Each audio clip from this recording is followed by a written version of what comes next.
Welcome to VoiceOver, the movies that moved us. Today we're discussing Les Innocents, or The Innocents, a French film released in 2016 about the aftermath of World War II in Poland. The film was well regarded and received awards from film festivals in France, Australia, Norway, and Spain, and it was directed by Anne Fontaine, who is best known in the US for Coco Before Chanel and Gemma Bovary. It's a serious film, folks, and we're going to talk about trauma today, what it looks like on film, and what it means in our lives. If heavy films aren't for you, I get it, but it's one of the things I discuss with my guest, Liberty Walther Barnes. How do you decide whether to watch a film that discusses serious issues? For many people, film is escape. Movies are a place to feel good. So why delve into the pain of this world? We'll be talking through major plot points, so if spoilers make you balk, just know we'll be talking about the ending of this film. And remember to stick around after the discussion for some recommendations.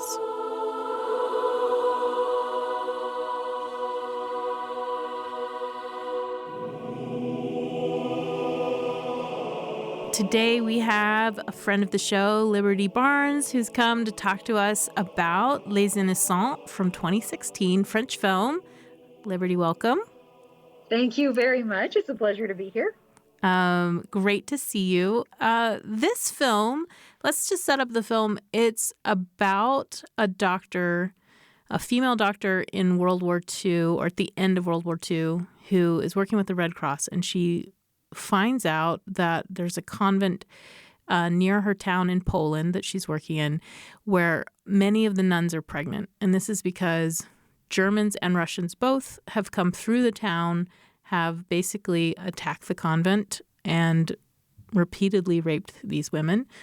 And so a number of these women are all about to give birth. And this is a very somber film. It's a difficult film in many ways. In many ways, we actually avoid the trauma, right? The film is about dealing with the after effects of the trauma, or how trauma remains with us in some ways. So before we jump into the film, I just want to talk to you for a little bit. How do you decide when you figure out something's difficult like this? How do you decide you're going to watch it or not watch it? I think that for many years, this would have been a film I definitely would not have watched. Mm-hmm. And I don't know why I watched it. I think I read about it somewhere and felt like I need to watch this to support this kind of work that is documenting the real history of women's lives. Yeah. And, I think that there's really power in bearing witness to hard things, but I hate it. So, I was able to get through 13th, which is a documentary by Ava DuVernay about the 13th Amendment. And I think I only got through it because it was a documentary. But I've never even, there's some other civil rights movies that are narratives that I just can't bring myself to watch. And they're on my list of things that I need to watch, but they are draining. They're exhausting. And it takes a lot of energy to watch them. I have had for decades, literally, a rule. I don't watch movies where women are being traumatized, tortured, raped, if all that's doing is setting some hero in motion so he can avenge the ladies, right? That to me is so exploitive and upsetting.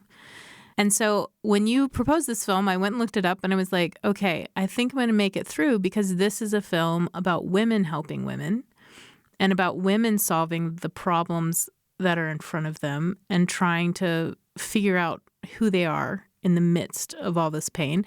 But if it had been, for instance, there is a male doctor in here. If the male doctor had been conventionally handsome and had been like, I'm going to go in and help these victims, I would have been like, you know what? No, I'm not going to watch this movie. Because to me, Hollywood is really bad at being honest about what that is and what that means, right? Instead, it becomes this way for the conventionally handsome actor get involved in some weird love thing. I'm going to call that the Bigley rule, and I love it. That's a really fantastic standard to hold films to. And it's interesting. I think about this French film that is written by women and was directed by a woman. And I think, what if this same story had been written by Aaron Sorkin? Right. Who, I love all of Aaron Oh, Sorkin's yeah. films. Yes. But it would have been exactly what you're saying. There would have been a hero, a victor. It would have had a very certain kind of narrative structure. Right. And it doesn't. Yeah. And we would have probably been subjected to a lot of brutality that male filmmakers would have said, well, of course we need to see these things. And for whatever reason, these filmmakers said, no, we don't need to see those. We can say what happened, and that's going to be enough for us to get us started down this path. I did feel like the spiritual message here is that obedience is not going to spare you heartache, and certainty and rules and order are not going to spare you life's vicissitudes. But ultimately, God is in community, that it's in community building that we understand the sacred, that we understand the holy, that we actually come closer to God. That community building is the work of God. I think the cinematography is really beautiful. I love all the images. There's lots of images of just women's faces together, Yeah. nuns' faces together, the doctor, the woman doctor with the nuns, just these close-ups on their faces. And a lot of times they're not looking at each other. They're, both looking out a window together or something.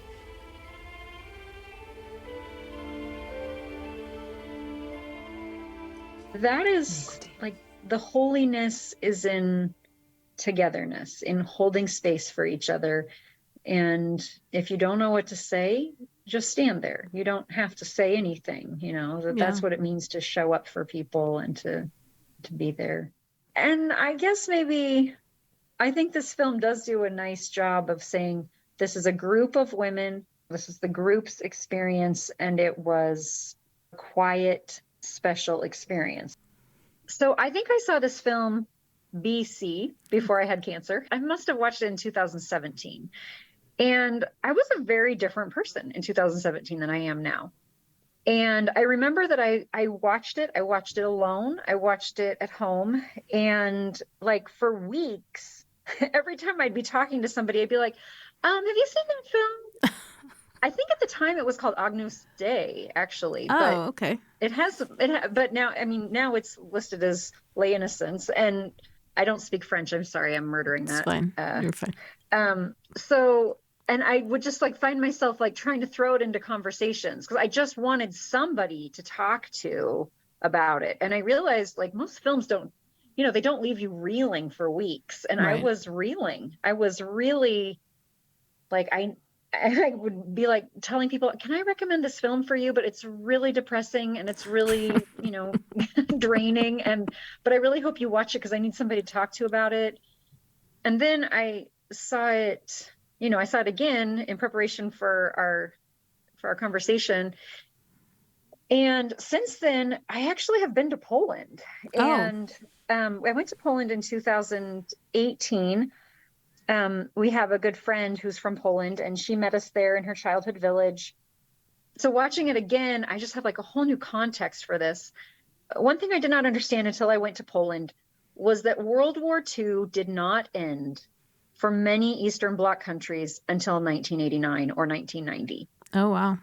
In America, we're okay, so the war ends in 1945, and then we've got a baby boom. And yeah. No, that did not happen in many of these Eastern Bloc countries. They went directly from Nazi occupation to Soviet occupation.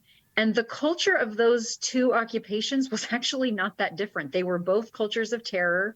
They were both cultures of conspiracy and secrecy. And the people remained in terror from 1935 to 1990. And they're still seeing the after effects, these generations who lived through all of that. And I don't think I had appreciated any of that when I saw the film the first time. But the film, The Convent, is in Poland. They have already been occupied by Nazis. Poland has, and now the Nazis have lost the war and the Soviets have taken over. And it is all the Russian soldiers who have come through and raped these women.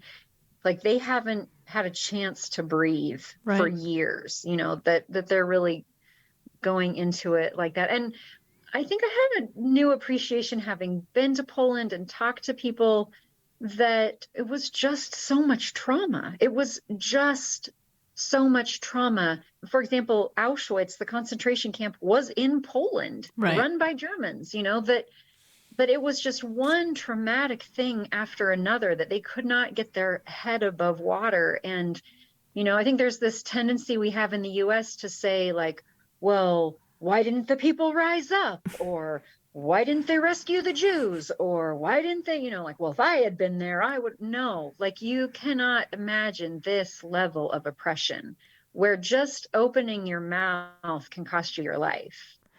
So the film, we have this character, Mathilde, and she's the doctor.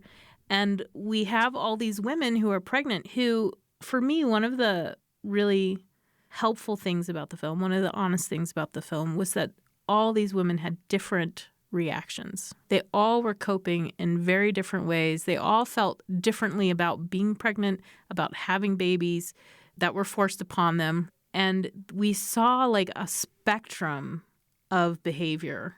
And the film never says this is right and this is wrong. The film just says these are all the different ways women might react or behave in this situation. What did you think about that?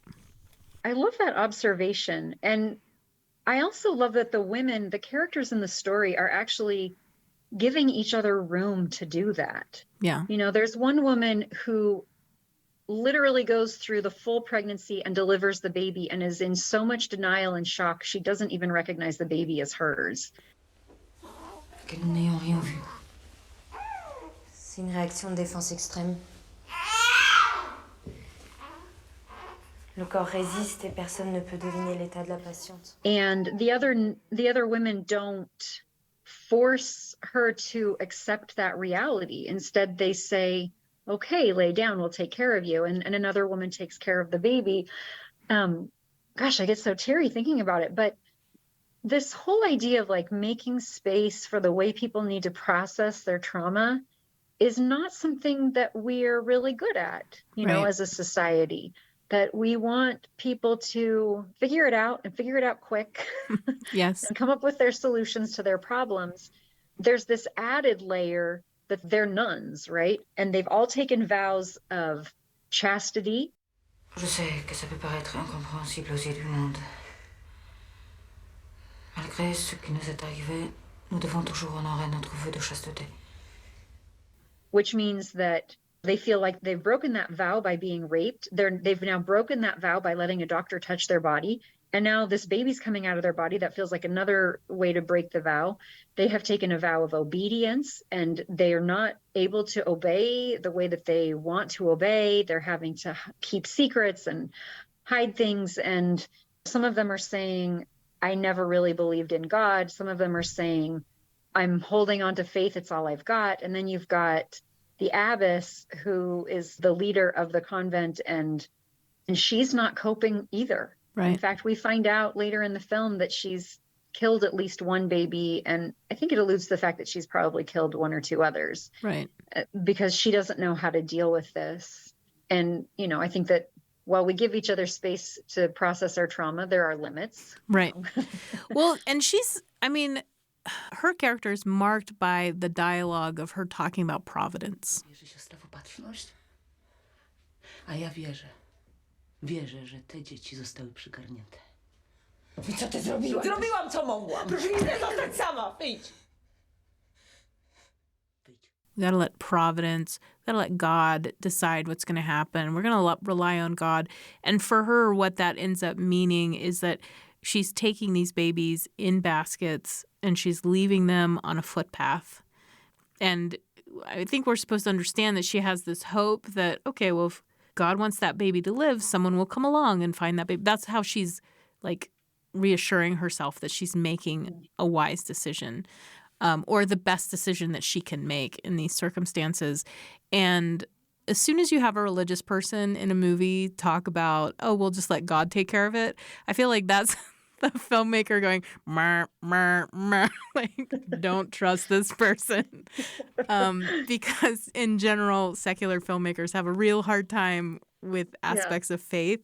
And so to them, faith looks like we do nothing. We just stand back, which is not like my faith experience at all. Well, I did keep thinking, so watching it again after all these years, I realized how much I have changed. That, like, I think the first time I saw it, part of the reason why I just could not get it out of my head was I just kept thinking it was challenging so many of my faith ideas, because I was really on a path of certainty that, like, there are certain things I know to be true, and obedience is the first law of heaven.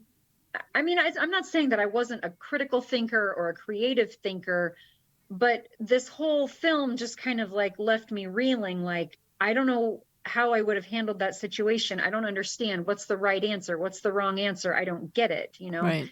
And I think that a lot of just growing up in general, as well as going to therapy or learning about yourself, is embracing uncertainty and saying you cannot create a life for yourself where you will know everything that's going to happen and all the outcomes. Right. It's just impossible. And so faith is not about certainty. Faith is about uncertainty. And faith is about saying, I don't know what's going to happen, and we're just going to keep going. And so the film didn't really traumatize me in the same way at this, having watched it later. And I'm actually really proud of that about myself. I think, wow, that's like quite a spiritual journey I've been on, that I'm at a place now where I'm like, I'm not saying that you can't be frustrated and you can't be scared, but faith is saying we're just going to keep going and we don't know what lies ahead. Yeah, there's one of the nun characters, Maria, she says this line about how faith is about having 24 hours of doubt and 1 minute of hope. La foi, c'est 24 heures de doute et 1 minute d'espérance. That really stood out to me because I think a lot of people would say, wait, isn't it supposed to be the other way around? But it made me think of this philosopher that talked about how, a lot of people translate faith from the biblical Hebrew. They act like that means like belief or certainty, but really the connotations in the biblical Hebrew are trust, intimacy, and loyalty.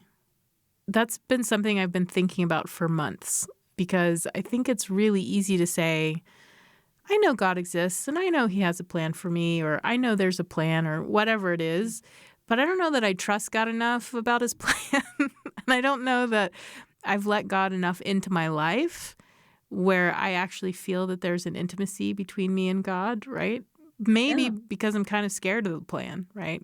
Or maybe because I haven't seen that the plan is like worked out in all the fine details that I had hoped, or whatever it is. And when I watched this movie, I thought about that. Like, how do you approach traumas in your life as a faithful person? Do you approach them as God wanted this to happen, which is something I completely reject? Anytime someone says everything happens for a reason, I want to say, what kind of childhood did you have? Because it probably didn't look like mine. So what do you do with trauma? And especially if you believe that God, quote unquote, has a plan for you, how do you sort of negotiate that trauma? And for me in my life, it's been that, well, God's plan also includes that everybody else gets to make choices. Yeah. And some of those choices are just absolute horror. Gosh, I have so many thoughts, and none of them are good, and none of them are going to answer your question well. I mean, maybe the best answer is, I don't know. You tell me. Yeah. I did research in a children's hospital, and I spent a week shadowing the chaplain. And he sits with families when they've received really bad news. And I don't remember where we were in our conversation, but he said, we try to avoid platitudes like everything happens for a reason. He says, I call those conversation stoppers, because once we say, well, God wanted this to happen, or it was meant to be, or, God can't give us anything harder than we can handle, or, whatever the platitude is, we stop the trauma recovery process. We actually stop verbally and mentally processing what we're going through. So I've come back to that a lot lately, like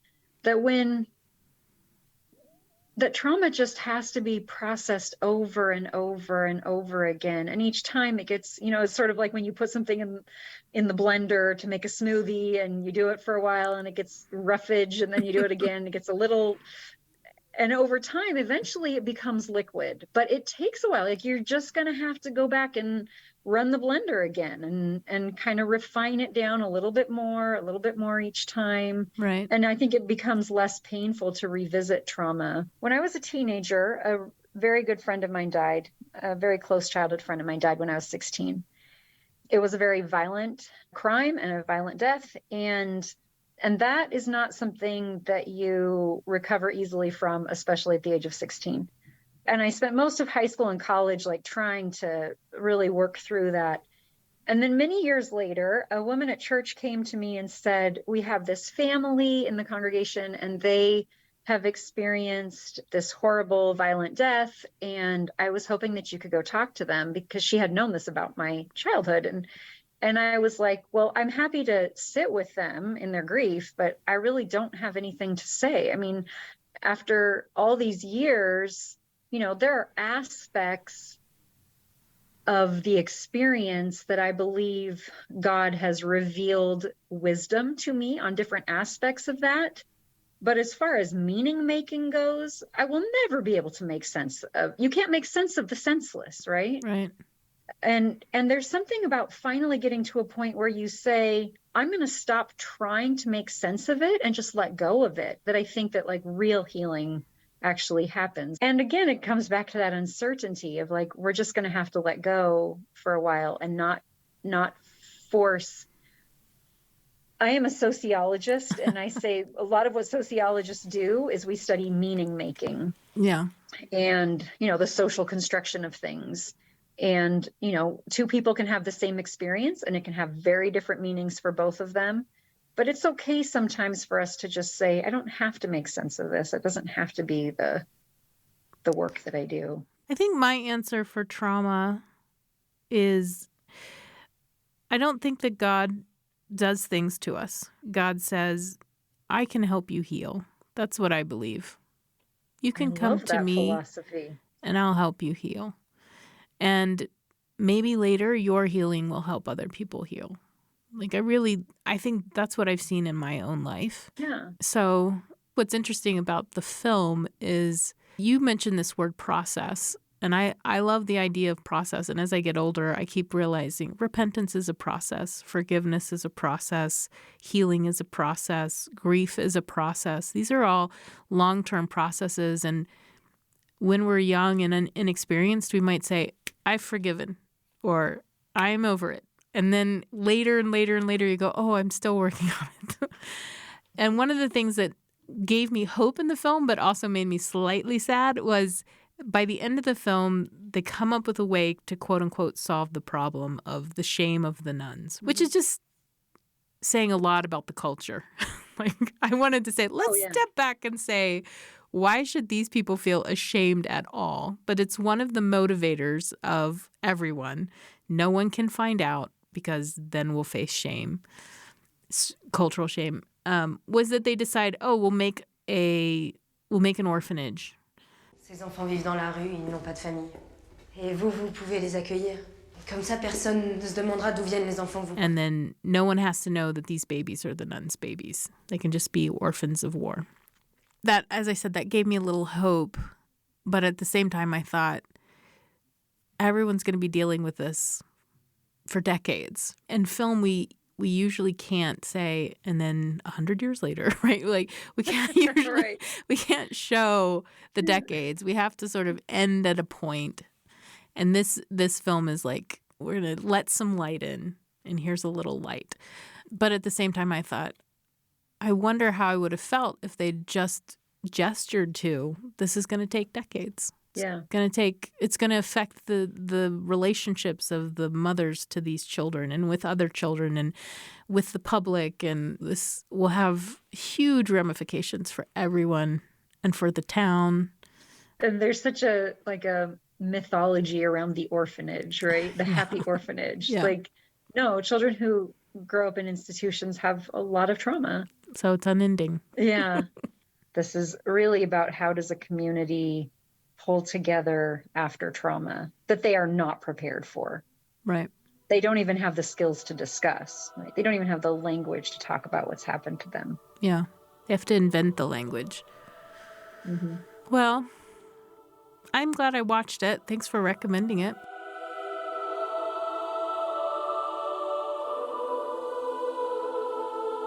If you're interested in Les Innocents, you can stream on Amazon Prime and Apple TV. You might not want any recommendations after the film, but just know that watching a difficult movie is possible. It takes planning and thought like any other worthwhile activity.